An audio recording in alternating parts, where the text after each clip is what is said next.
교재 72페이지를 제가 읽겠습니다. 태초에 말씀이 하나님과 함께 계셨고 이 말씀은 곧 하나님이십니다. 이 말씀으로 만물이 지어졌으나 사람들이 깨닫지 못하여 하나님께서는 세례 요한을 보내어 이를 증언하게 하십니다. 만약 세례 요한이 증언하는 그분을 영접한다면 하나님의 자녀가 되는 권세를 누리게 됩니다.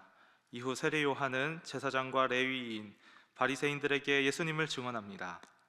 그 후 세례 요한의 두 제자가 예수님을 따르게 되는데 둘 중 하나인 안드레가 베드로에게 메시아를 만났다고 증언합니다. 이에 베드로는 예수님께 가서 게바라는 이름을 받습니다. 이튿날 예수님은 빌립을 만나 나를 따르라고 명하십니다. 빌립은 친구 나다나엘과 이 경험을 나눕니다. 오늘 새벽 우리는 요한복음의 첫 장을 펼치게 되었습니다. 요한복음은 성경 전체에서 가장 깊은 영적 통찰과 신학적 고백이 응축된 복음서입니다.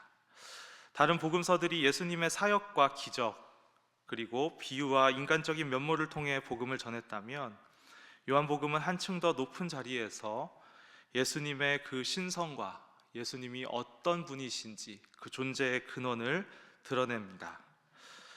마태는 예수님을 유대인의 왕으로, 마가는 능력 있는 종으로, 누가는 인간 모두를 아우르는 친구로 묘사합니다. 이 세 공간복음서와는 다르게 요한은 이 세 가지 관점 위에 서서 예수께서 하나님 자신이심을 선포합니다. 그렇기에 요한복음의 시작점은 베들레헴 마구간이 아니라 태초, 즉 이 세상이 시작되기도 전부터 출발하는 것입니다. 요한복음 1장 1절 태초에 말씀이 계시니라 이 말씀이 하나님과 함께 계셨으니 이 말씀은 곧 하나님이시니라. 이것은 단순히 예수님의 기원을 말하려는 것이 아닙니다. 요한은 성령의 감동 가운데 예수 그리스도의 존재가 창조 이전부터 계셨던 하나님이시라는 사실을 증언하고 있습니다. 즉 예수님은 만들어진 분이 아니라 모든 존재의 근원이신 말씀이십니다. 요한복음 전체는 바로 이 고백 위에서 출발합니다. 요한복음의 마지막 21장까지 되어 있으나 20장 31절은 이 복음서의 목적을 이렇게 밝히고 있습니다. 20장 31절 말씀을 제가 읽겠습니다. 오직 이것을 기록함은 너희로 예수께서 하나님의 아들 그리스도이심을 믿게 하려 함이요 또 너희로 믿고 그 이름을 힘입어 생명을 얻게 하려 함이라. 요한복음의 주제는 믿음입니다. 그리고 그 믿음을 통하여 얻게 되는 생명을 말하고 있습니다. 그러므로 오늘 이 1장은 단순히 서론이 아니라 요한복음 전체의 신학과 목적을 함축한 복음의 문지방이라고 할 수 있겠습니다. 이 1장에는 세 가지 흐름이 있습니다. 먼저 예수 그리스도께서 먼저 계셨고 창조주 되셨다라는 것, 그 다음으로 그 말씀이 육신이 되어서 우리 가운데 오셨음을 밝히며 이로 인해 하나님의 은혜와 진리가 예수님 안에서 완성되었음을 이야기합니다. 그리고 마지막으로 예수님께서 세례 요한의 증언과 제자들의 부르심을 통해 그 말씀의 빛 되신 예수님이 세상 속으로 어떻게 전하여지고 흘러가는지를 그 과정을 보여주고 있습니다. 이 세 가지 흐름은 복음의 여정이기도 합니다. 하나님이 말씀하신다라고 시작해서 하나님이 우리 가운데 거하신다로 이어지고 마침내 하나님의 사람들을 통해 증언하신다라고 완성이 되는 것입니다. 이것이 요한복음 1장의 전체적인 맥락이자 오늘 우리가 함께 묵상할 세 가지 주제이기도 합니다. 다 같이 요한복음 1장 1절 말씀을 한 목소리로 읽겠습니다. 태초에 말씀이 계시니라 이 말씀이 하나님과 함께 계셨으니 이 말씀은 곧 하나님이시니라. 아멘. 사도 요한은 첫 문장에서 말씀, 우리가 익숙히 알고 있는 그 로고스라는 단어를 사용합니다. 이 단어는 헬라 철학과 유대 신앙의 경계를 넘나드는 말이었습니다. 헬라인에게 로고스는 우주의 질서를 유지하는 이성의 원리였고, 유대인에게는 하나님의 창조적인 명령이었습니다. 요한은 이 두 세계를 아우르며 그 로고스가, 그 말씀이 추상적인 개념이 아니라 예수 그리스도라고 선포하고 있는 것입니다. 태초에 말씀이 계시니라. 이 말씀은 존재의 기원을 넘어서서 영원한 차원을 이야기하는 것입니다. 계시니라라고 번역된 이 헬라어 동사는 지속적인 존재를 의미한다고 합니다. 즉, 예수님이 시작이 없으신 분, 시간의 이전부터 계신 하나님, 창조되기 이전부터 계셨던 하나님이라는 뜻을 가지고 있는 것입니다. 사도 요한은 이어서 이 말씀이 하나님과 함께 계셨다라고 말합니다.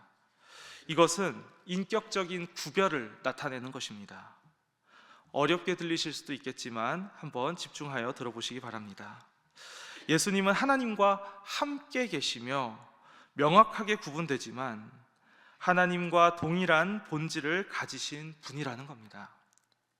삼위일체의 신비가 바로 여기에 깃들어져 있는 것입니다. 아버지 하나님과 아들 하나님은 구별되지만 그 본질과 신성에 있어서는 완전히 하나다라는 것을 오늘 1장 1절부터 우리가 발견할 수 있는 것이지요. 그리고 이 말씀은 곧 하나님이시라라고 말합니다. 사도 요한은 결코 말씀이 하나님과 같다라고 말하고 있지 않습니다. 그는 단정적으로 하나님이시다라고 말하고 있습니다.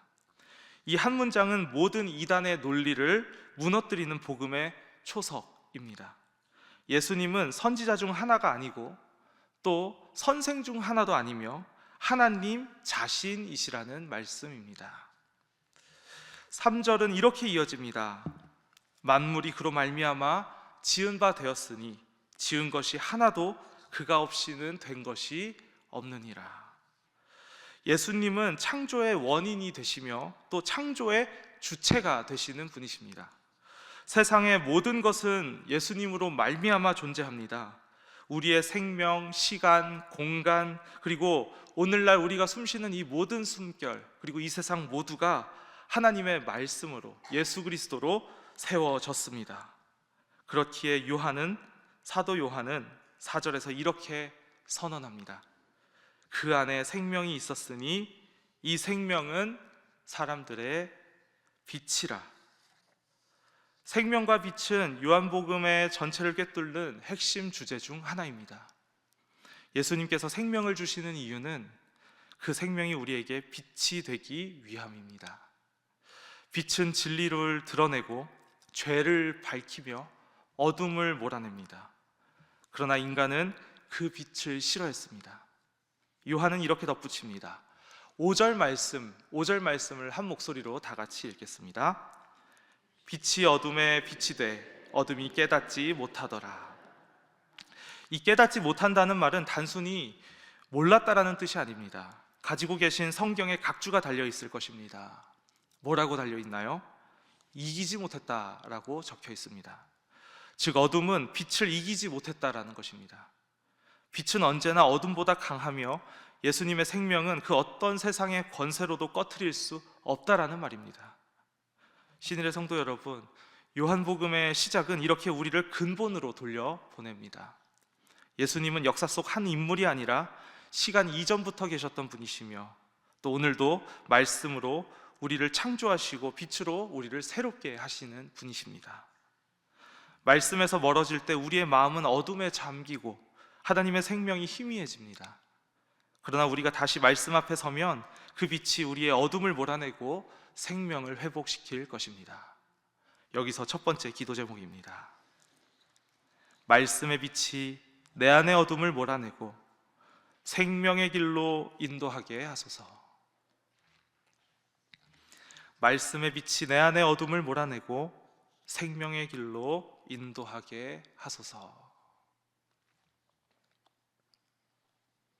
말씀의 빛이 내 안의 어둠을 몰아내고 생명의 길로 인도하게 하소서.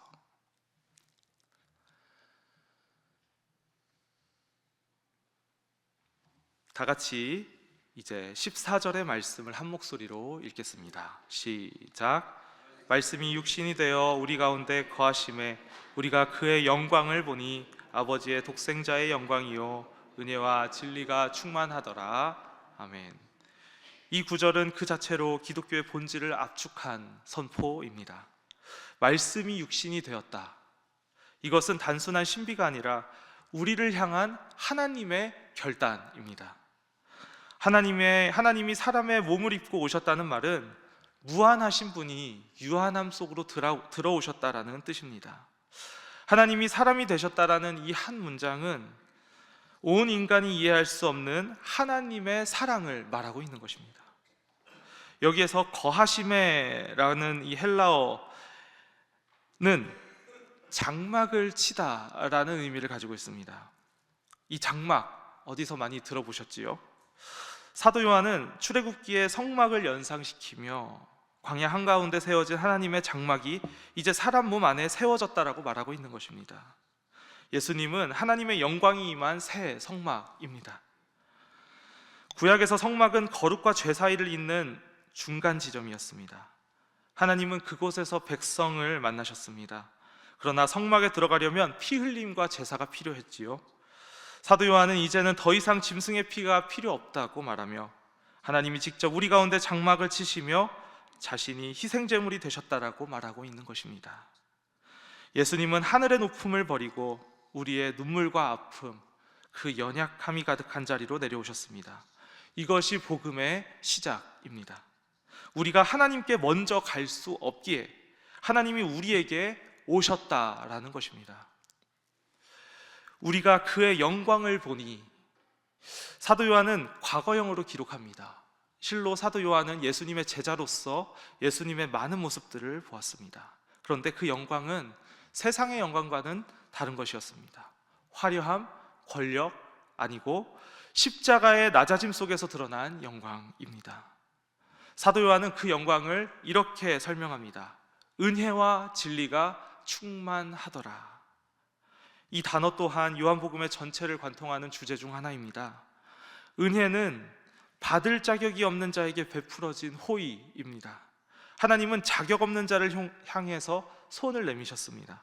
우리는 그분의 은혜로 그 은혜 위에 은혜를 얻고 있는 것입니다. 18절 말씀을 한 목소리로 읽겠습니다.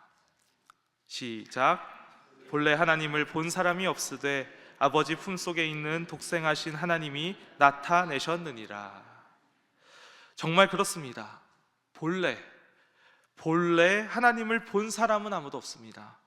그러나 참 하나님이신 예수 그리스도께서 친히 먼저 낮아지시고 우리 가운데 거하셔서 우리는 비로소 하나님을 볼 수 있게 되었습니다. 오늘 이 시간 큰 은혜를, 그 크신 하나님의 은혜를 기억하며 두 번째 기도 제목을 드립니다. 성육신의 은혜로 내 삶의 장막에 임하셔서 주의 영광과 진리로 충만하게 하소서.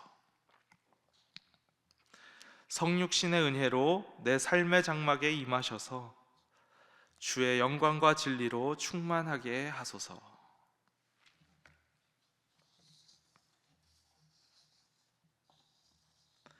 성육신의 은혜로 내 삶의 장막에 임하셔서 주의 영광과 진리로 충만하게 하소서. 하나님은 말씀으로 세상을 창조하셨고 그 말씀은 육신이 되어 우리 가운데 거하셨습니다. 그러나 하나님의 그 역사는 여기서 멈추지 않았습니다. 그 빛이 세상에 비추어졌을 때 하나님은 사람을 통해서 그 빛을 드러내십니다. 이것이 요한복음 1장의 마지막 부분이자 교회의 사명입니다. 사도 요한은 6절에서 이렇게 기록합니다. 하나님께로부터 보내심을 받은 사람이 있으니 그의 이름은 요한이라. 하나님은 어둠 가운데 홀로 빛을 던지지 않으시고 빛을 증언한 사람을 세우셨습니다. 그 첫 번째 증인은 바로 세례 요한입니다. 세례 요한은 사도 요한과 다른 사람입니다. 그는 빛이 아니었으나 빛을 증언하기 위해 보내심을 받았습니다. 세례 요한은 자신의 정체를 분명히 알고 있었습니다. 그는 자신을 광야에서 외치는 자의 소리라고 불렀습니다. 소리는 잠시 울리고 사라지지만 그 소리가 전하는 말씀은 영원히 남는 것입니다. 세례 요한은 자신이 그 말씀의 주인이 아님을 알았습니다. 19절 이하에서는 세례 요한의 사역이 본격적으로 펼쳐집니다. 그는 예루살렘에서 파송된 제사장들과 레위인들에게 질문을 받습니다. 너는 누구냐? 세례 요한은 분명히 말합니다. 나는 그리스도가 아니라, 나는 엘리야도 아니다, 선지자도 아니다. 그는 자신을 어떤 위대한 이름과도 동일시하고 있지 않습니다.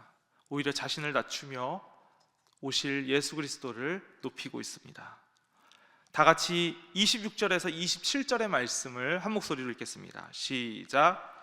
요한이 대답하되 나는 물로 세례를 베풀거니와 너희 가운데 너희가 알지 못하는 한 사람이 섰으니 곧 내 뒤에 오시는 그이라. 나는 그의 신발끈을 풀기도 감당하지 못하겠노라 하더라. 아멘. 이 고백 속에는 진정한 종의 영성이 있습니다. 세례 요한은 자신을 드러내지 않았습니다. 자신이 사역하는 그 사역이 사람들에게 주목받는 순간에도 그는 끊임없이 시선을 예수님께로 돌렸습니다. 요한복음 3장 30절에서 세례 요한은 이렇게 말하고 있습니다. 그는 흥하여야 하겠고 나는 쇠하여야 하리라. 세례 요한의 증언은 사람들을 예수님께로 이끌었습니다. 그의 제자 중 두 사람이 예수님의 말씀을 듣고 따라갔습니다. 그 중 한 사람이 안드레였고, 안드레의 고백이 베드로를 부르게 되었고, 그것은 빌립의 증언이 되었으며 또 나다나엘의 믿음으로 이어졌습니다. 이것은 예수 그리스도의 빛이 사람을 통해 이어지고 확산됨을 보여주는 것입니다. 나다나엘의 이야기는 그 절정을 보여줍니다. 45절 이하의 말씀을 보시면 빌립이 나다나엘을 찾아와 모세가 기록하고 선지자들이 말한 이를 만났다고 하자 나사렛에서 무슨 선한 것이 날 수 있겠느냐 냉소적으로 반응했던 나다나엘. 그러나 예수님을 대면할 때 나다나엘은 무엇이라고 고백합니까? 나다나엘이 대답하여 49절의 말씀입니다. 나다나엘이 대답하되 랍비여 당신은 하나님의 아들이시요 당신은 이스라엘의 임금이로소이다. 이것이 복음의 힘입니다. 빛이 비추면 회의와 의심이 믿음으로 변합니다. 만남이 기적을 낳고 기적은 증언으로 이어지는 것입니다. 예수님께서 마지막으로 이렇게 말씀하십니다. 51절의 말씀입니다. 함께 읽겠습니다. 또 이르시되 진실로 진실로 너희에게 이르노니 하늘이 열리고 하나님의 사자들이 인자 위에 오르락내리락 하는 것을 보리라 하시니라. 아멘. 이 말씀은 창세기 28장에 야곱이 보았던 그 사다리를 연상시킵니다. 그때 야곱은 하늘과 땅을 잇는 통로를 보았습니다. 이제 예수 그리스도 자신이 바로 그 사다리, 즉 하늘과 땅을 잇는 유일한 중보자가 되셨다라는 뜻입니다. 요한복음 1장은 이렇게 마무리됩니다. 세상을 창조하신 그 말씀의 빛 예수 그리스도께서 이 땅에 오셨고 그 빛을 본 자들이 세상을 향해 증언하기 시작합니다. 이것이 교회의 사명이며 우리의 부르심이 되는 것입니다. 신일의 성도 여러분, 오늘 우리는 이 말씀 앞에서 다시 질문하여야 합니다. 나는 빛을 받은 사람으로서 그 빛을 증언하면서 살아가고 있는지, 요한처럼 안드레처럼 나다나엘처럼 우리도 누군가에게 복음의 통로가 되어야 하는 것입니다. 빛은 나눌수록 커집니다. 말씀은 증언할수록 생명을 낳습니다. 여기서 세 번째 기도 제목을 드립니다. 오늘도 주의 빛을 따라 살며 내 삶이 복음의 증거가 되게 하소서. 오늘도 주의 빛을 따라 살며 내 삶이 복음의 증거가 되게 하소서.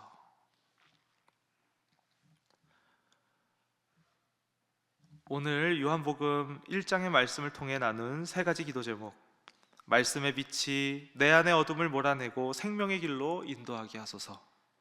성육신의 은혜로 내 삶의 장막에 임하셔서 주의 영광과 진리로 충만하게 하소서. 오늘도 주의 빛을 따라 살며 내 삶의 복음의 증거가 되게 하소서. 이 세 가지 기도 제목을 놓고 기도하시고, 또 가지고 계신 기도 제목을 놓고 기도하시며, 또 우리 교회를 위해, 위 목사님을 위해 기도하시며 함께 기도하시다가 삶의 자리로 돌아가겠습니다. 함께 기도하겠습니다.